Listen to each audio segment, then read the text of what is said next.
ബാച്ചിലെ ladies മുൻകൈ എടുത്ത് ഇങ്ങനെ ഒരു ഗെറ്റ് ടുഗദർ കണ്ടക്ട് ചെയ്യുന്നൊന്നും സ്വപ്നത്തിൽ പോലും വിചാരിച്ചില്ല. ഞങ്ങൾ കുറച്ച് പേരും കൂടെ ഒരു ദിവസം ഒന്ന് കൂടി, നമ്മളെല്ലാവരും കൂടെ ഇരിക്കുമ്പോഴാണ് നമ്മളെപ്പോഴും ഏറ്റവും ഫ്രീ ആയിട്ടും ഏറ്റവും കംഫർട്ടബിൾ ആയിട്ട് ഇരിക്കുന്നത്. അപ്പോൾ എനിക്ക് തോന്നി നമുക്ക് എല്ലാവർക്കും ആ ഒരു ഫീലിംഗ് ഒന്ന് ഷെയർ ചെയ്യണം. എല്ലാം നമ്മുടെ സംഘാടകർക്ക് lot of thanks for that.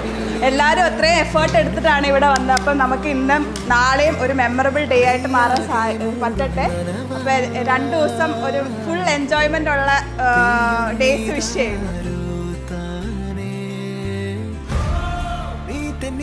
ഒഴുകവേ കുളിരുള്ളിനുള്ളിൽ നിറയവേ ഒന്നാവാൻ തോന്നുകയോ,